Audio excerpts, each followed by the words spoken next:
주님의 은총과 평화가 교우 여러분들과 함께 하시기를 빕니다. 주님의 공연을 기리는 주연 후 네 번째 주일 아침입니다. 오늘 만나는 복음은 마태복음 5장의 복 있는 사람에 대한 예수님의 말씀입니다. 마태복음은 신약성경 4개의 복음서 가운데 유대인으로 그리스도인이 된 사람들, 유대인으로서 그리스도인이 된 사람들을 청중으로 삼고 있는 그런 복음서입니다. 유대인으로서 그리스도인이 된 사람들은 어떤 사람들이냐 하면은 모세의 율법과 예언서의 말씀을 어려서부터 잘 알고 배우면서 자란 사람들입니다. 이 사람들은 어떤 길이 올바른 길이고 어떻게 살아가야 하는지를 율법과 예언서의 말씀을 통해서 어려서부터 듣고 자랐기 때문에 율법의 올바른 길을 잘 알고 있는 그런 사람들이었습니다. 그렇기 때문에 마태복음은 4개의 복음서 가운데 구약의 말씀을 가장 많이 인용하고 또 예수님의 말씀과 행적을 소개하는 데 있어서 구약의 말씀이 떠오르는 그런 주제들을 자주 언급하고 있습니다.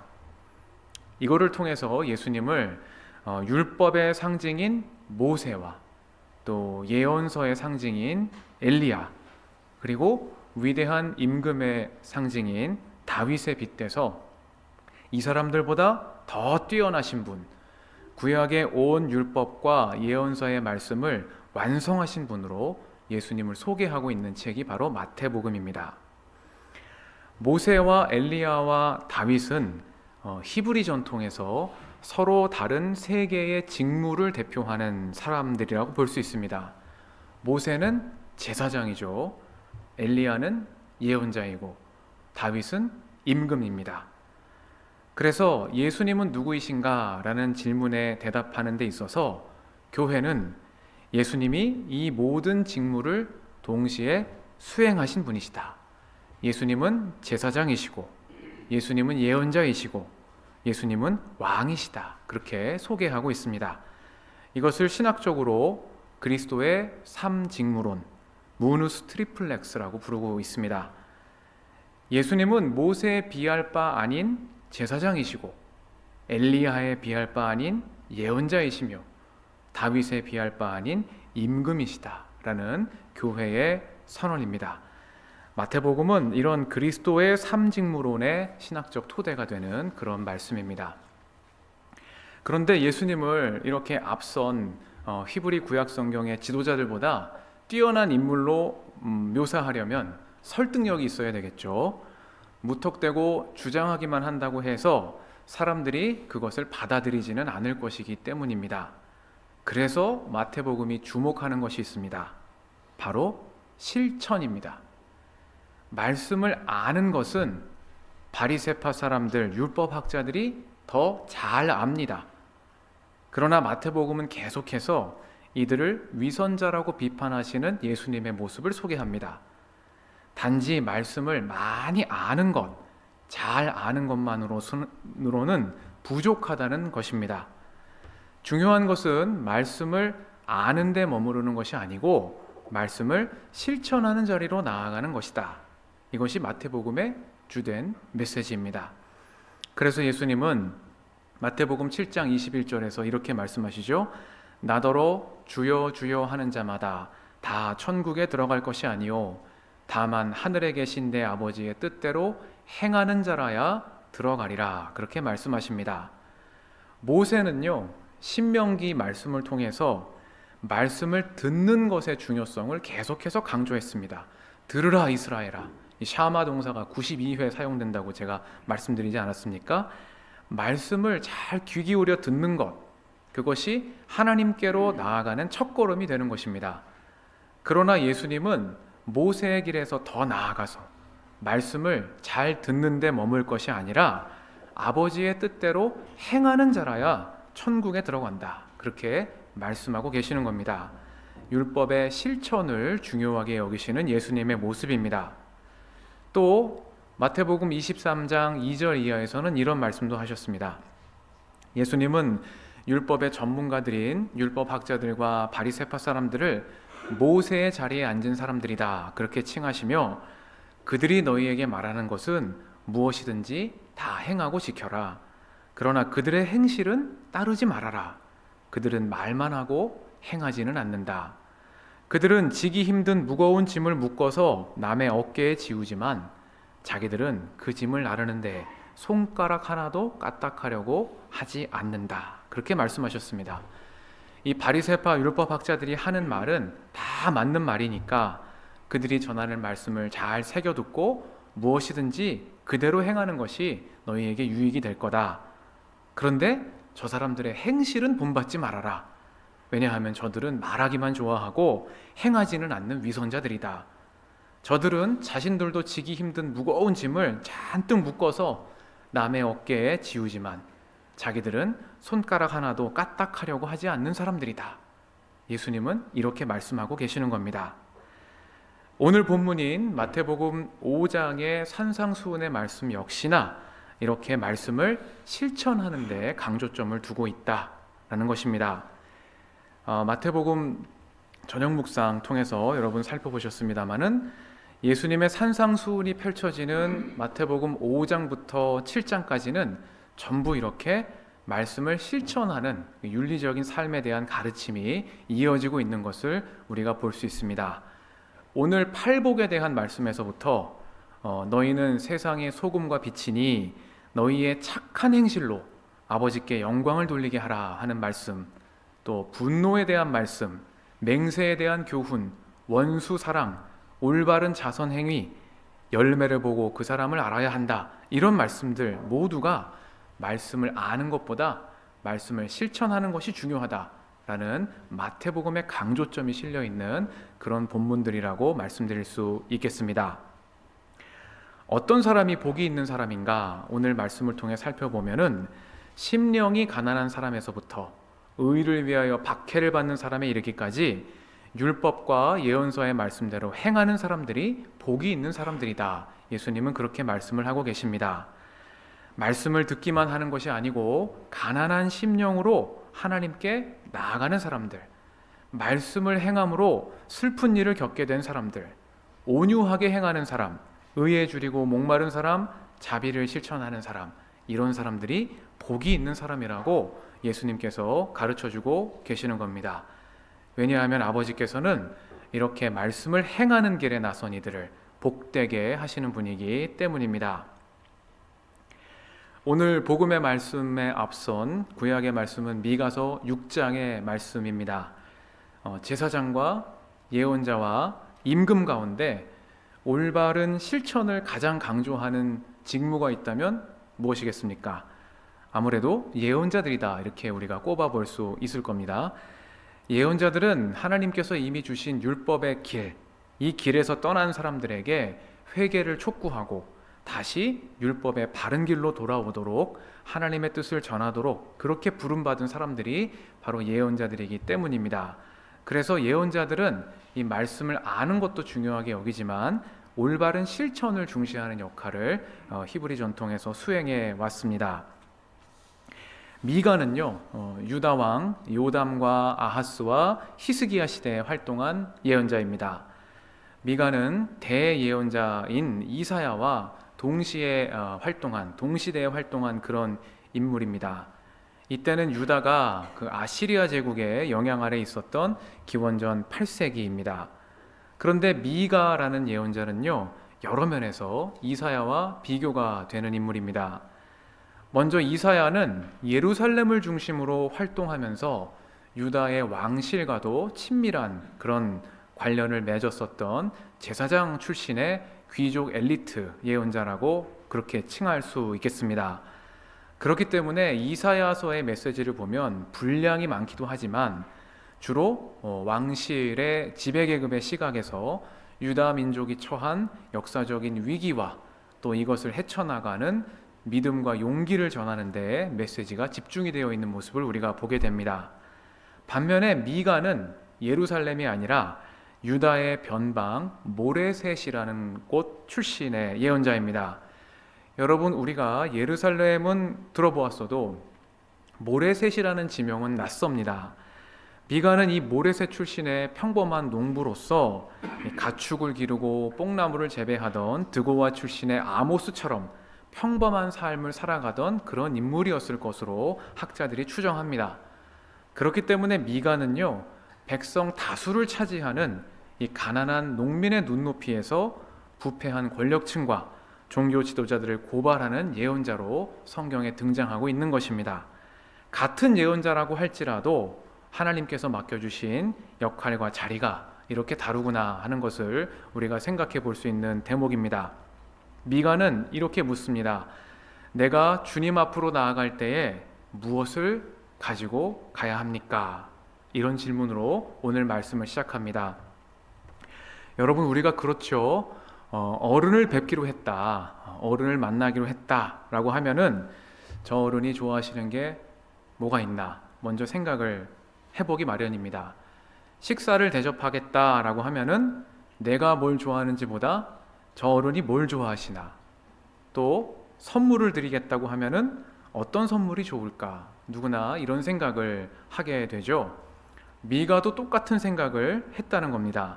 내가 주님 앞으로 나갈 때, 가장 높으신 하나님께 예배를 드리러 나갈 때 무엇을 가지고 나가야 할까? 이런 질문을 미가가 합니다. 그는 생각했습니다. 번제물로 바칠 1년 된 귀한 송아지를 가지고 가면 될까? 아니면 수천 마리의 양을, 많은 재물을 가지고 가면 될까? 그도 아니면 수만의 강줄기를 채울 만큼 많은 올리브 기름을 가지고 주님께로 나아가야 할까? 아니, 소유물 가운데 일부가 아닌 내 목숨보다 귀한 맏아들을 바쳐야 할까? 이 몸의 열매를 바치는 일을 주님이 기뻐하실까? 이런 일을 주님이 착한 일로 여기실까? 이런 질문들을 그가 던지고 있습니다. 그리고 나서 이렇게 말합니다. 너 사람아, 무엇이 착한 일인지를 주님께서 이미 말씀하셨다. 주님께서 너에게 요구하시는 것이 무엇인지도 이미 말씀하셨다. 오로지 공의를 실천하며 인자를 사랑하며 겸손히 내 하나님과 함께 행하는 것이 아니냐. 이것이 오늘 미가의 말씀입니다. 주님이 기뻐하시는 재물은 앞서 말한 그런 것들이 아니라는 것입니다. 주님이 기뻐하시는 일, 당신 앞으로 나오는 이에게 요구하시는 재물이 세 가지가 있습니다. 첫째는 공의를 실천하는 것이고, 둘째는 인자를 사랑하는 것이요, 셋째는 겸손히 하나님과 함께 행하는 것입니다. 한마디로 말하면 재물이 아니라 삶을 바라신다. 예배자의 삶의 태도를 요구하신다 라는 말씀이 오늘 미가 본문의 핵심입니다. 하나씩 살펴보고 말씀을 맺겠습니다. 첫째로 주님은 공의를 실천하는 삶을 기뻐하십니다. 여기서 공의라는 낱말은 히브리어 미슈파트의 번역어입니다. 이 미슈파트라는 말은요, 단순히 법적인 공정성을 말하는 낱말이 아닙니다. 이 낱말은 하나님의 성품을 따라서 공동체의 약자들을 보호하고 공평함을 실천하는 삶의 태도를 일컫는 그런 낱말입니다. 공의를 실천하라, 미슈파트를 실천하라 라는 미가서의 말씀은 율법의 가르침에 따라서 마땅히 보호받아야 할 사람들, 대표적으로 고아와 과부와 나그네와 같은 공동체의 약자들이 이 왜곡된 사회 구조 속에서 부당한 대우를 받지 않도록 힘써야 한다라는 뜻을 담고 있는 것입니다.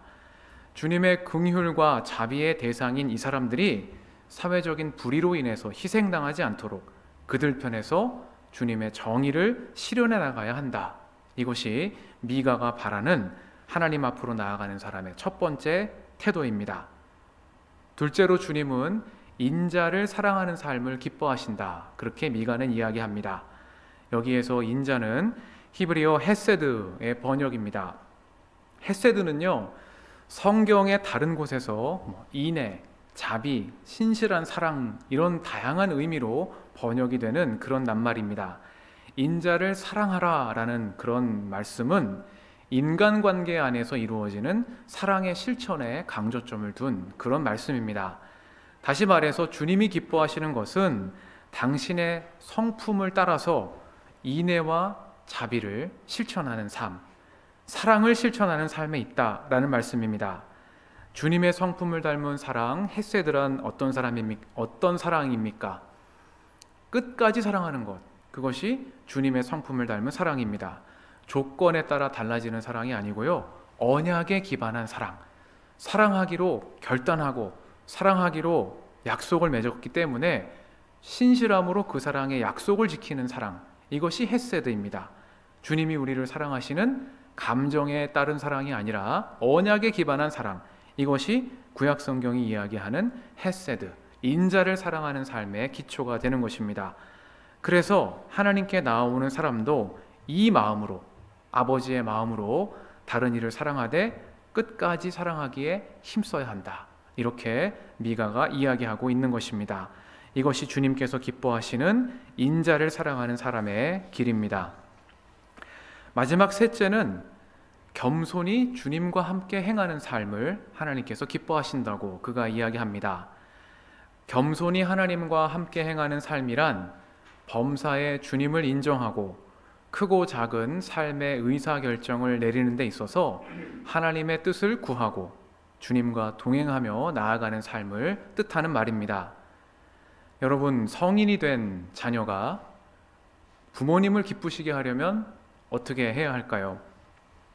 부모님께 선물을 드리면 될까요? 그것도 좋은 일입니다마는 더 중요한 효도가 있습니다. 부모님을 대화의 상대로 존중해 드리는 겁니다. 당연한 얘기처럼 들릴 수 있습니다마는 꼭 그렇지는 않습니다. 성인이 된 자녀의 가장 큰 효도는 자기의 갈 길을 두고 부모님의 뜻을 여쭙고 부모님과 함께 상의하면서 부모님에 대한 인정과 존중을 마음으로 표현하는 것입니다. 그것만큼 부모님을 기쁘시게 하는 일이 또 있겠습니까? 겸손히 하나님과 함께 행하는 사람이란 바로 이런 사람을 두고 하는 말입니다. 범사에 주님을 인정하는 것입니다.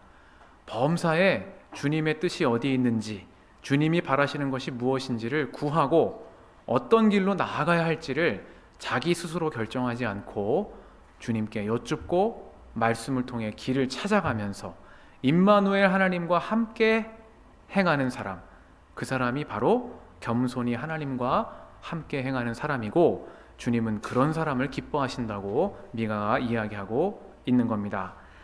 이처럼 미가는 공의를 실천하며 인자를 사랑하며 겸손히 하나님과 함께 행하는 삶이야말로 하나님께서 바라시는 삶의 예배다, 주님께 예배드리러 나오는 자가 갖추어야 할 삶의 태도라고 말하고 있는 것입니다. 예수님은 이 모든 예언서의 말씀을 사랑으로 완성하신 분입니다. 하나님 앞으로 나아가는 사람은 공의를 실천하고 인자를 사랑하고 겸손히 아버지 하나님과 함께 행하는 삶으로 말미암아 주님을 기쁘시게 해야 합니다. 마태복음에서 예수님께서 나더러 주여 주여 하는 자마다 천국에 들어갈 것이 아니요 하늘에 계신 내 아버지의 뜻대로 행하는 자라야 들어가리라 말씀하신 것은 이런 이유이겠습니다. 아버지의 뜻대로 행하는 자란 오늘 말씀드린 대로 공의를 실천하고 인자를 사랑하고 겸손히 하나님과 함께 행하는 사람입니다. 이런 사람이 주님께로 나아가 천국에 들어가는 사람이 된다, 그렇게 예수님은 마태복음에서 말씀하고 계십니다.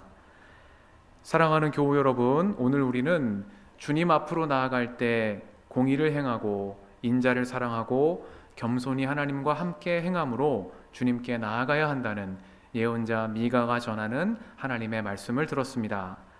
예수님은 바로 이러한 말씀을 실천하신 분, 아버지의 뜻을 행하심으로 우리의 길이 되신 분이십니다. 예언자 미가가 전하여 주고 예수님께서 몸소 보여주신 이 길을 따라가면서 믿음으로 열매 맺는 우리가 되게 해주시기를 축원합니다. 주님의 뜻을 행하는 삶에 있어서 낙심할 때도 있겠으나 공의를 행하고 인자를 사랑하고 겸손히 하나님과 함께 행하는 이 길을 포기하지 않으므로 복된 열매 맺는 저와 여러분 또 우리의 가정과 교회가 되기를 소망합니다. 믿음 가운데 한 주간도 주님의 크신 은총과 평화가 교우 여러분과 가정 가운데 충만하시기를 간절히 축복합니다. 아멘.